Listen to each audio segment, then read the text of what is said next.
তিন জায়গায় প্রয়োজনে মিথ্যা বলা যায়। কয় জায়গায় মিথ্যা বলতে? তাওরিয়া মানে কথা একটু ঘুরিয়ে বলবেন। এক নাম্বার, আপনার ওয়াইফকে খুশি করার জন্য, সে একটু এরকম না বলে একটু কৌশল করে বললে খুশি হবে, ওটা বলা যায়। দুই নাম্বার, জীবন মরণের ব্যাপার, জান বাঁচানোর জন্য একটু কৌশল করে ঘুরিয়ে বললেন, এটা জায়েজ। তিন নাম্বার, দুইজন ঝগড়া লাগছে তাদেরকে মিলিয়ে দেওয়ার জন্য কৌশল করে একটু মিথ্যা বলা, ঘুরিয়ে বলা জায়েজ। দুইজনের মধ্যে দেখলেন যে সম্পর্ক খারাপ, তো একজনরে বললেন, ভাই সে তো ওই দিন আপনার ব্যাপারে অনেক প্রশংসা।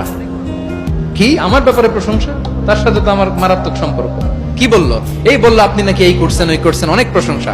লোকটার মন খুশি হয়ে যাবে তার ব্যাপারে, ঠিক কিনা? আবার তার সাথে যার ঝগড়া, ওরে যে বলুন, ভাই ওই দিন তো সে আপনার অনেক অ্যাপ্রিসিয়েশন করলো, অনেক। সে তো অবাক, কি রে বলে কি আমার? এই যে দুইজনের ব্যাপারে দুইজনের একটু ভালো ভালো কথা বলে দিচ্ছেন, একদিন দেখবেন রাস্তা দিয়ে হাঁটার সময় একে অপরকে সালাম দিয়ে ফেলছে, আবার মিলমিশ হয়ে গেছে।